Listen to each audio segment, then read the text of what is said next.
කොහොමද? ඉතින් අද කියලා දෙන්න හදන්නේ ගොඩක් අයට අමාරු කෑල්ලක් වෙන අක්‍රිය විභව කියන කෑල්ල ගැන. ඒ කියන්නේ මේක තියෙන්නේ 13 වසර සිලබස් එකේ. මේක අයිති වෙන්නේ මේ ස්නායු ආවේග උත්පාදනය හා සම්ප්‍රේෂණය කියන කොටසට. හරිද? දැන් අක්‍රිය විභවය කියන කතාව ඇත්තටම මෙහෙමයි. ඒක ගැන කියන්න කලින් මුලින් බලමුකෝ මේ ස්නායු සෛල ගැන. හරිද? දැන් ස්නායු සෛල ගත්තාම මොනවද ස්නායු සෛල කියන්නේ? නියුරෝන. ඕරල් කාලේ එහෙම උගන්වනවා. ය නිවරෝණ සෛල මෙහෙම එකක් උගන්වලා තියෙනවා ඕරල් කාලේ. මේ මෙහෙම එකක් තියෙනවා. ඔහොම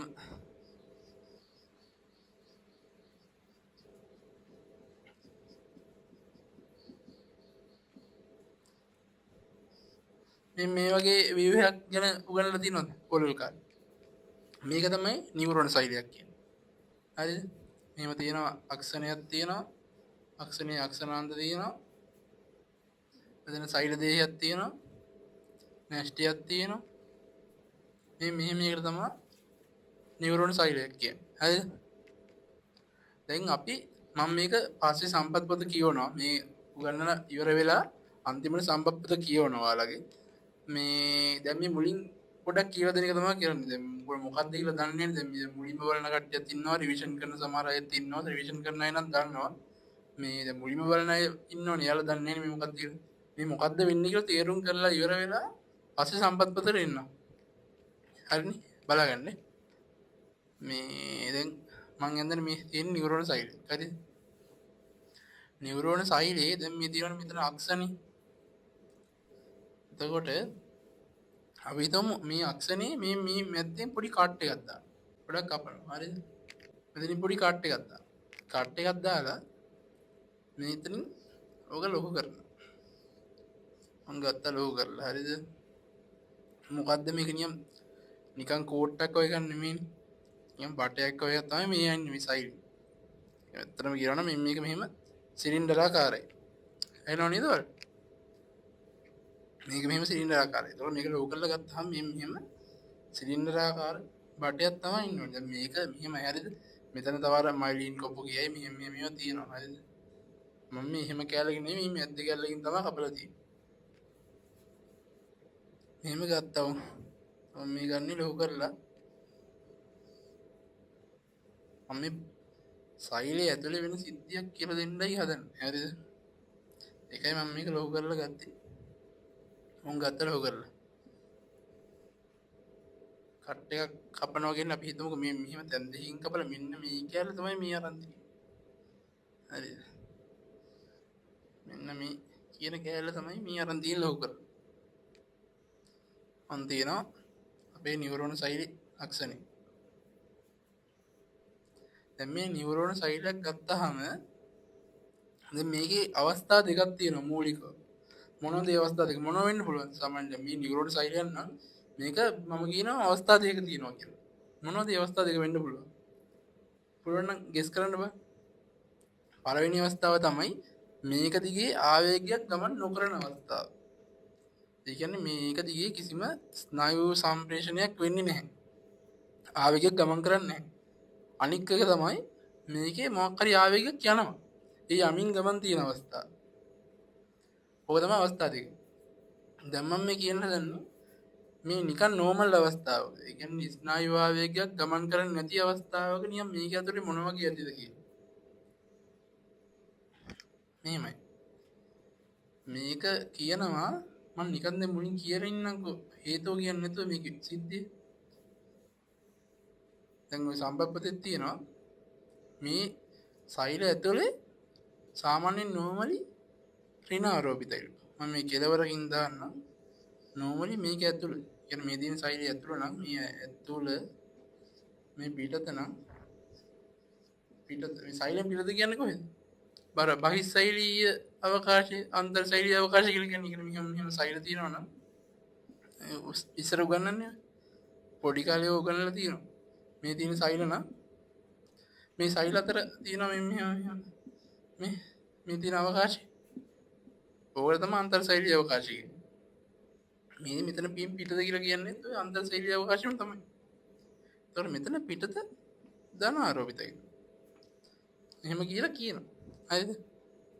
දැන් බලන්න ඕනේ ඇයි මේ මෙහෙම වෙලා තියෙන්නේ කියලා. ඇයි අතර ඍණ වෙලා තියෙන්නේ? ඇයි පිටත ධන වෙලා තියෙන්නේ? ඔයාලා අහලා තියෙනවද මෙන්න මේ අයන කියලා જાතියක් තියෙනවා.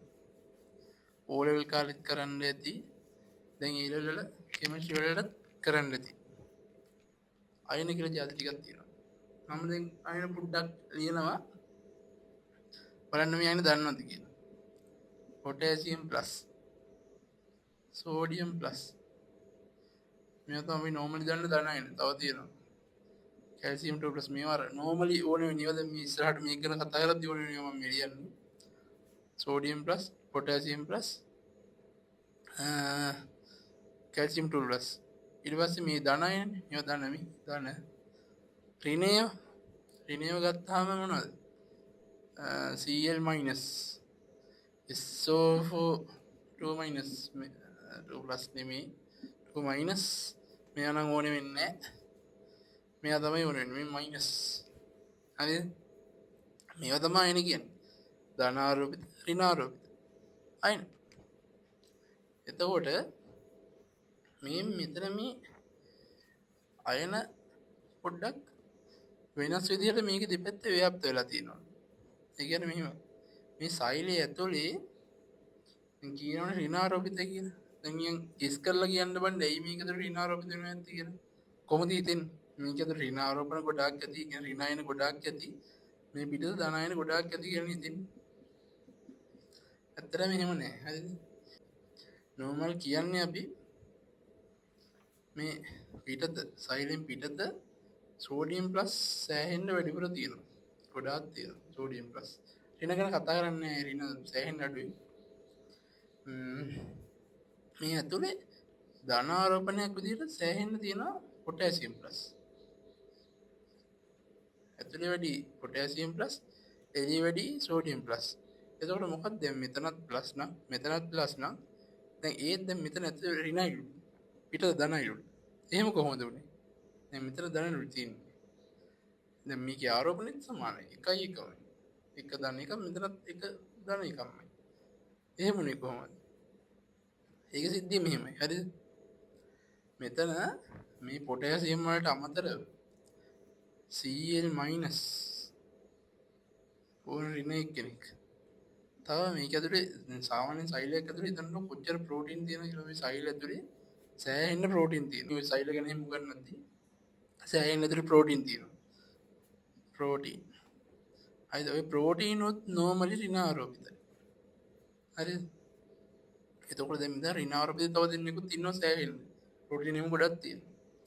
එතකොට මෙතන මේ සම්ප්‍රයුක්තයක් විදිහට ගත්තාම මගේ තව පෑනක් තියෙනවා ලියවෙන්නේ නැහැ හරියට. මේකේ මේ සම්ප්‍රයුක්තයක් විදිහට ගත්තාම මේ ඔක්කොම ඍණයි. පේනවද දන්නේ ඉන්න බෑ. නාවුරන්නේ සම්ප්‍රයුක්තයක් විදිහට ගත්තාම ඇතුළේ ඍණයි. එළිය normal sodium තමයි තියෙන්නේ. sodium තියෙන නිසා ඇතුළේ ධනයි. මේ sorry වැරදුනා. එළිය normally sodium තියෙන්නේ. ඒක නිසා එළිය ධනයි. ඇතුළේ normally තියෙන්නේ මේ ටික. ඊතර සම්ප්‍රයුක්ත ඍණ නිසා ඇතුළේ නැහැ. ඒතකොට ඒකයි හරි. හරි. මේ තියෙන්නේ මේ normal තියෙන අවස්ථාව. normal කියන්නේ මේ ආවේගයක් ගමන් කරන්නේ. හරිද? මෙතෙන් එනවා. ඔන්න දැන් මං අදිනවා අපවෝකම. පොඩක් පොඩියට යන්නේ. දැන් මං කියවනේ ඇතුලේ ඍණයි කියලා. එතකොට මෙන් ඕන් තියෙනවා ඍණ. ඇතුලේ ඍණ ආරෝපිතයි. මේ දිගටම ඍණ ආරෝපිත තමයි තියෙන්නේ. හරිද? බලන් ඉන්න. ඕන් පිටත ධනයි. සෛලේ පිටත ධනයි. මේ තියෙන්නේ සෛලේ විත්තිය. sorry. මේක සෛලෙන්නේ සෛල විද්‍යන්නේ මේ අතන ප්ලාස්මා පටලේ තියෙන්නේ. හරි සෛල විද්‍ය ඡාගවල ඉන්නේ ඔය පටලේ එළියෙන් ධනයි ඇතුලෙන් ඍණයි. දැන් මෙහෙම තිබ්බහම නිකන් ඔයාලට නිකන් විද්‍යාව පාඩම මතක් වෙන දෝරේ වල බැටරි මෙහෙම තියෙනවා මේ. ඔන්න බැටරියක්. ඔන්න තියෙනවා බැටරිය මේ පැත්ත ධනයි මේ පැත්ත ඍණයි. මෙහෙම තියෙනවා. මේකේ අතරට අපි මෙහෙම වයර් කැල් දෙකක් ගහලා ලයිට් එකක් පත්තු කරනවා නේද? ඇයි මේ ලයිට් එක පත්තු වෙන්නේ? මේ දෙක අතර වෝල්ටීයතාව විභවාන්තරයක් තියෙනවා. ওই සිද්ධියම තමයි මෙතනත් තියෙන්නේ. එතකොට මේ පටලයේ අතර ඇති වෙනවා මොකද්ද? අර බැටරි එක වගේ බැටරි එක තරම් ලොකු එකක් වෙන්නේ විභවාන්තරයක් ඇති වෙනවා මේ දෙක අතර. විභවාන්තරය. මොකද මේ පටලයේ මෙහෙම මේ ධනයෝ තියෙනවා. මෙතන මෙහෙම ඍණයෝ තියෙනවා. ඉතින් මේ ධනයි ඍණයි මෙහෙම තියෙද්දි අනිවාර්යෙන් මෙහෙම විභවාන්තරයක් ඇති වෙන්න ඕනේ. එතකොට මේ ඇති වෙන විභවාන්තරයට නමක් කියනවා. මේ බෝඩ් එක පොඩ්ඩක් හිල්ලලා තියෙනවා කියලා ගණන් ගන්න එපා. කියවෙන්නේ නැහැ මේක. මේ ඇති වෙන විභවාන්තරයට නමක් කියනවා. මේ තියෙන්නේ මොකද්ද? පටලයක්. පටලයේ අතර තියෙන විභවය මොකද්ද? නම් පුළුවන් නම් ගෙස් කරන්න. පටල විභවය.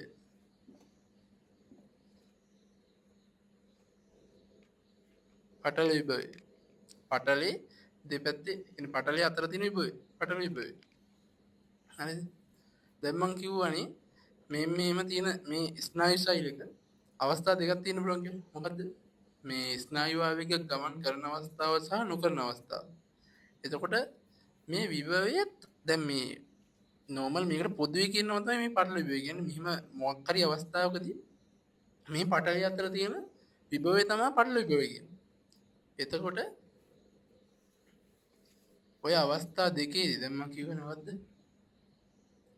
නෝමල් ආවේග සම්ප්‍රේෂණය වෙන අවස්ථාව හෝ නැති අවස්ථාව. හරිද? එතකොට ආවේගයන් සම්ප්‍රේෂණය නොවන අවස්ථාවකදී මේ පටල විභවයට කියන විශේෂ නමක් තියෙනවා. ඒකට තමයි ඔය අක්‍රීය විභවය කියන්නේ. අක්‍රීය විභවය.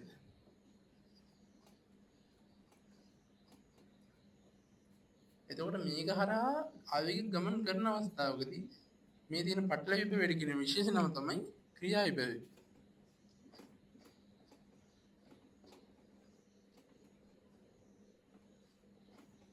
හරිනේ? ඔන්න දැන් තේරෙනවද අක්‍රීය විභවය කියන එකයි ක්‍රියා විභවය කියන එකේ දෙකේ වෙනස? ওই දෙකම පටල විභවයක් තමයි. පටල විභවයට කියන විශේෂ නම් දෙකක් තමයි අවස්ථා දෙකකදී කියන විශේෂ නම් දෙකක් තමයි අක්‍රීය විභවය සහ ක්‍රියා විභවය කියන්නේ.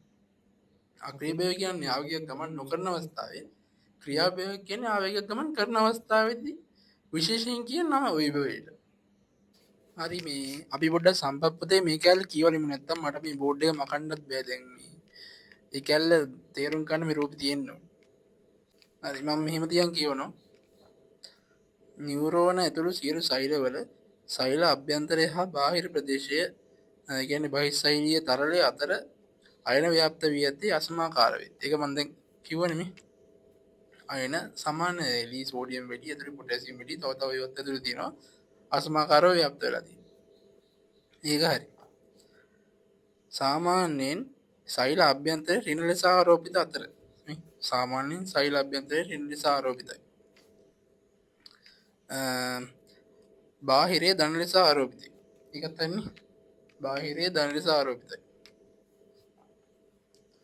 මේ ප්‍රතිවිරුද්ධ ආරෝපණ ප්ලාස්ම පටලය හරහා ආකර්ෂණය වන අතර එහි ප්‍රතිඵලයක් ලෙස පටලය හරහා විභවාන්තරයක් ඇතිවේ.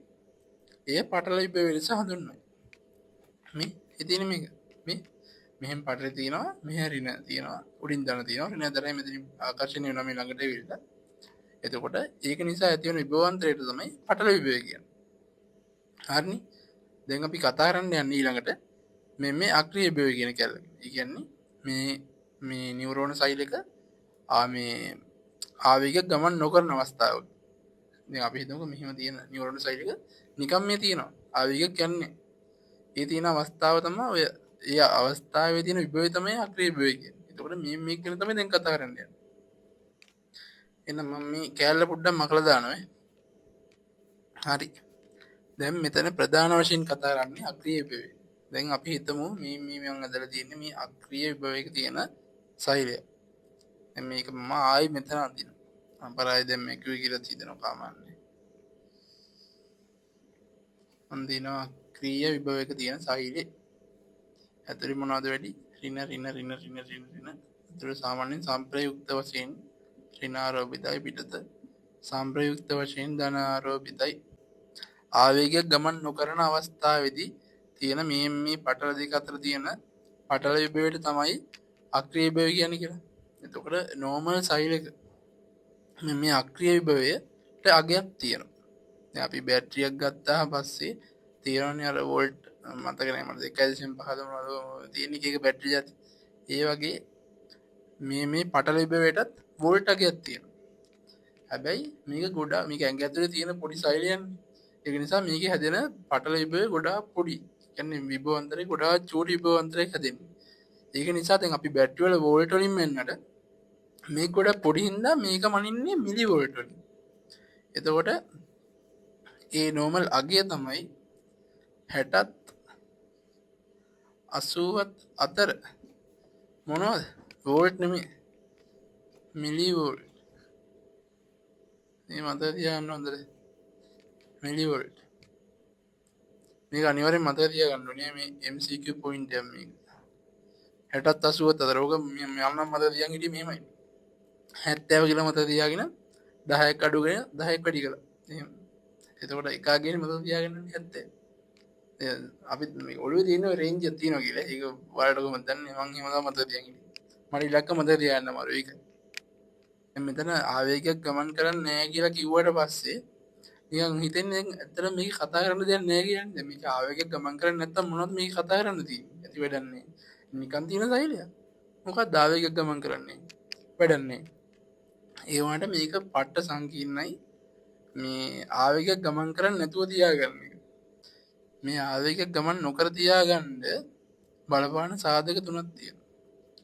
ඒ කියන්නේ මේ සෛලයක් ඇතුලේ මේ අයන වෙනස මේක මෙහෙම තියාගන්න ඕනේ. ඒ කියන්නේ දැන් මෙතන විභවාන්තරය හරි ඒ මොකුත් ඕනේ මම කියපු කතාව ඔක්කොම මතක කරන්න. මෙහෙම හිතන්න.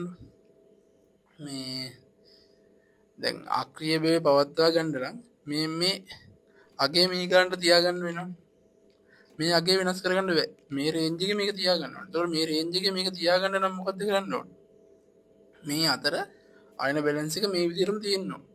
මේක පොඩ්ඩක් එහෙම වුණොත් එහෙම මෙතන අනිවාර්යයෙන් මේ වෝල්ට් ගන්න වෙනස් වෙනවා. දැන් අපි හිතමු මේ රේන්ජ් එක මෙහෙට ගිහලා මෙහෙ දාන්නේ මේ ඇතුළට ආවා කියලා. එතකොට මොකද වෙන්නේ? තනිකර මේක අනිත් පැත්ත ගහනවා. එහෙම වෙන්න බෑ. මේ පොඩි කෙස් එකක් තියෙනවා. මේක මට කියන්න අමතක වුණා. මට මේ ඉරත් එක පොඩ්ඩක් පැටලුණා. මේක 60 80 කියන එක ඍණ. හරිද? ඍණ 60ත් ඍණ 80ත් අතරයි. දැන් අක්‍රීය බව පවත්වා ගන්න නම් මේක මෙහෙම පවත්වා ගන්න ඕනේ. මේක අනිත් පැත්ත ගෙහුවොත් එහෙම ඔක්කොම වෙනස් වෙනවා. ඒ කියන්නේ මේ අයන හැම මේ විදිහටම තියා ගන්න ඕනේ. හරිද? එතකොට දැන් ඕක කොහොම පවත්වා ගන්න යම් සාධක තුනක් තියෙනවා. ඒ සාධක තුන නැති වුණොත් එහෙම ඒ සාධක තුනෙන් මොන හරි වෙනස් වුණොත් මේක තනිකර වෙනස් වෙනවා. ඒ කියන්නේ අක්‍රීය බව පවත්වා ගන්න බැරි වෙනවා. ඒ සාධක තුන තමයි අක්‍රීය බව පවත්වා ගන්න ඕන සාධක. ප්‍රධාන වශයෙන් තුනක් තියෙනවා. හරිද? මේ වගේ සටහන් ගහගන්න බලද්දි ඒකට මතක හිටිනවා ඉක්මනට. පළවෙනි එක තමයි මේ නියුරෝනේ මේ පටලයේ දෙපස අයන සාන්ද්‍රණයේ ව්‍යාප්තිය. අයන සාන්ද්‍රණ ව්‍යාප්තිය. දෙවෙනි එක තමයි සෝඩියම් ප්ලස් හා පොටෑසියම් ප්ලස් සඳහා මේ තියෙන පටලයේ වර්ණීය පාරගම්‍යතාව. පටලයේ වර්ණීය පාරගම්‍යතාව. ඊළඟ තමයි සෝඩියම් පොටෑසියම් පම්ප් එක. Sodium potassium පම්පය.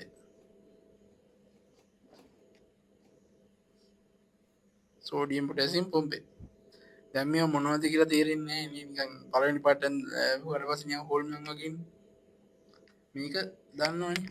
අයන සාන්ද්‍රණයේ ව්‍යාප්තිය කියන එක.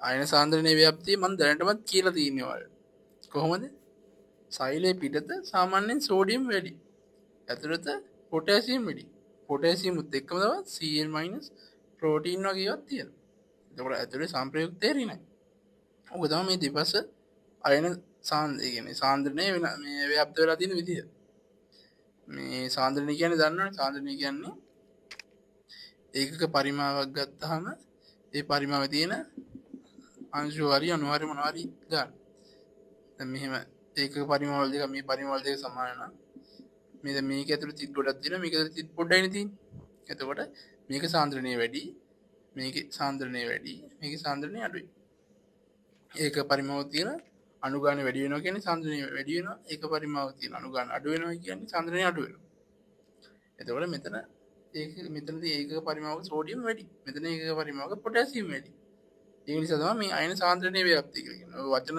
පුරවල බරපතල හිතන්නේ මේ පොඩ්ඩක් කියලා දුන්නේ දන්නේ නැති අයට. හැබැයි ඒව මතක තියාගන්න මේ විදිහටම. ඕ මොනවා හරි වෙනස් වුණොත් එහෙම වැරද්දන සමහර අය. දෙවෙනි එක තමයි සෝඩියම් පොටෑසියම් සඳහා පටලයේ වර්ණීය පාරගම්‍යතාව. මොකක්ද ඒක? වර්ණීය පාරගම්‍යතාව. නවුදුරවන්නේ. මේ වර්ණීය පාරගම්‍යතාව කියන්නේ මෙහෙමයි. පාරගම්‍යතාව කියන්නේ මොකක්ද? මේ පටලේ තියෙනවනේ මේ පටලය හරහා මේ ඕනම ද්‍රව්‍යයක මේ තියෙනේව නෙමෙයි ඕනේ එකට එහාට මෙහාට යන්න පුළුවන් එක තමයි පාරගම්මය කියන්නේ මේ පටලයේ පාරගම්මය කියන්නේ ඒ පටලේ හරහා ඕන එකට එහාට මෙහාට යන්න පුළුවන් එතකොට දැන් මෙතන කියන්නේ සෝඩියම් පොටෑසියම් සඳහා පටලයේ වර්ණීය පාරගම්‍යතාවය ඒ කියන්නේ වර්ණීය කියන්නේ තෝරාගෙන තමයි එහාට මෙහාට යන්නේ දැන් නිකම්ම පාරගම්මය කිව්වොත් ඕන එකක් එහාට මෙහාට යන්න වරණීය පාරගම්මය කිව්වොත් ඒක තෝරාගෙන ඒ මිකන් තෝරාගත්තු ඒවා ටික තමයි එහාට මෙහාට යන්නේ. ඒ තෝරාගත්තු ඒවා දෙක මොනවද? සෝඩියම්යි පොටෑසියම්.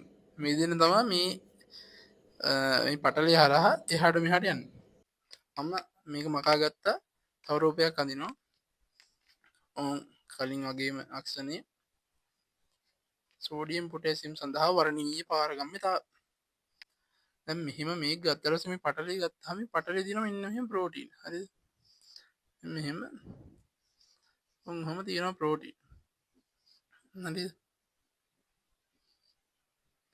මේක මම පොඩ්ඩක් ඉඳ තියන්නම් මෙහි හිතුවක් තියෙනවා මෙහෙම තියෙනවා ප්‍රෝටීන් හරිද මේ ප්‍රෝටීන් වලින් මේ වගේ හදනවා නාලිකා හරිද නාලිකා කියන්නේ පොඩි බටර් වගේ හරිද මේ බටර් වලින් ද්‍රව්‍ය වලට එහාට මෙහාට යන්න පුළුවන් හරිද එතකොට හෙනෝනේ මේ සමහර ඒවා තියෙනවා මේ සමහර නාලිකා තියෙනවා ඒ නාලිකා වලින් යන්න දෙන්නේ සෝඩියම් වලට විතරයි මේ එළියේ ඉන්නවනේ සෝඩියම් කොට මේ එළියේ ඉන්න සෝඩියම් වලට විතරක් ඇතුළට යන්න දෙනවා සමහර ඒවා ඉන්නවා මේ ඇතුළේ ඉන්නවනේ පොටෑසියම් මේ පොටෑසියම් ලව එළියට දානවා එතකොට මේවෙන් සෝඩියම් යන්නේ ඒවෙන් යන්නේ පොටෑසියම් විතරයි මේවෙන් යන්නේ සෝඩියම් විතරයි එතකොට දැන් මම කියවනේ මේ සෝඩියම් ඇතුළට දානවා පොටෑසියම් එළියට දානවා කියලා ඒ වෙන්නේ කොහොමද විසරණය අහලා තියෙනවනේ අර සාන්ද්‍රණයේ වැඩි තැන ඉඳන් අඩු තැනට යන ගමන් කරන ටැංකියක් කියලා හිතන්න ඔන් තියෙන වතුර මේ ටැංකියක් හරිද ටැංකියක මෙහි වතුර පුරවලා තියෙනවා හරිද දැන් අපි මේ මැද්දෙන් වෙන් කරලා තියෙන මේ බෝට් කෑල්ල හිල්ටියක් හදනවා එතකොට මේ වතුර වැඩි තැන ඉඳන් මේ වතුර අඩු තැනට මේ වතුර විදින්නේ ඒ වගේ තමයි මේ සෝඩියම් එළිය වැඩි නම් ඒ වැඩි තැන ඉඳන් සෝඩියම් අඩු තැනට සෝඩියම් එනවා ඇතුලේ පොටෑසියම් වැඩි හින්දා ඒ පොටෑසියම් වැඩි තැන ඉඳන් පොටෑසියම් අඩු තැනට පොටෑසියම් එනවා එතකොට ඔහොම තමයි මේ අයන එහාට මෙහාට යන්නේ මෙතන දැන් මෙතන පොඩි විශේෂයක් තියෙනවා ඇයි මම මේ මෙතන සෝඩියම් මේවා එකක් විතරක් ඇඳලා පොටෑසියම් මේවා දෙකක් යන්නේ ඒක මෙහිමයි නෝමල් මේ පටලයේ සෝඩියම් නාලිකා තියෙන ප්‍රමාණයට වඩා මේ සිංහලෙන් කියන මේවා නාලිකා කියලා මේ සෝඩියම් නාලිකා සාමාන්‍යයෙන් අඩුවෙන් තියෙන්නේ පොටෑසියම් නාලිකා වලට වඩා පොටෑසියම් නාලිකා වැඩි ඒ කියන්නේ ඇතුළේ තියෙන පොටෑසියම් වැඩිපුර එළියට යනවා එළියේ තියෙන මේ සෝඩියම් ඇතුළට එනවා හරි හැබැයි වෙන්නේ වැඩිපුර පොටෑසියම් එළියට යන එක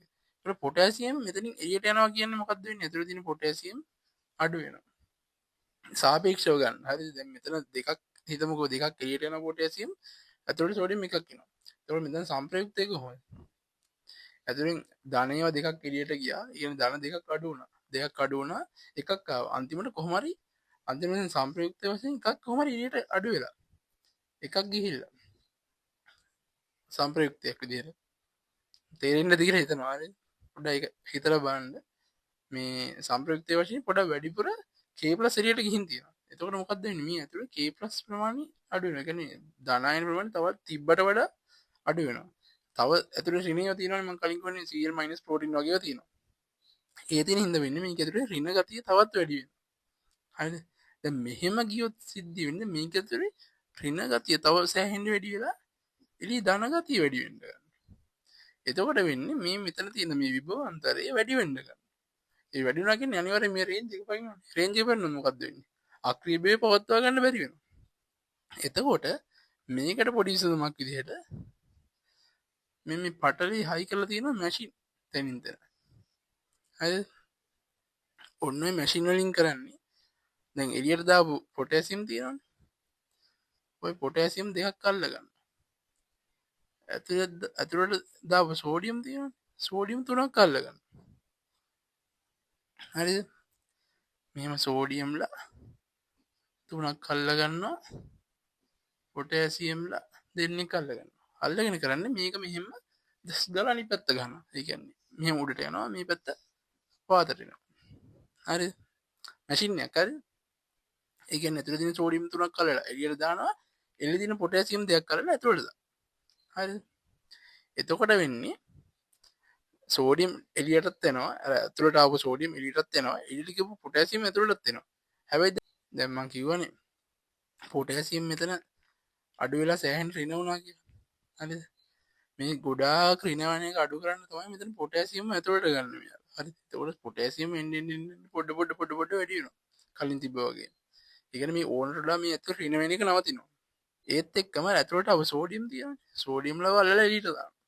ඒතකොට එළියට තාපහුව නෝමල් ගන්නම හදනවා. ඒ කියන්නේ මේ මැෂින් එකෙන් කරන්නේ මෙතන මේ channel හින්දා වෙච්ච පොඩි අවුල තියෙනවනේ. ඒ අවුල මේකින් කරන්න නිවැරදි කරන මේ මැෂින් එක. ඒතකොට මේ මැෂින් එකට තමයි කියන්නේ සෝඩියම් පොටෑසියම් පම්ප් එක කියලා. හරිද? ඒතකොට මේ කියන සිදුවීම් තුනම ඕනේ වෙනවා මේ අපිට අක්‍රීයභාවය පවත්වාගෙන යන්න.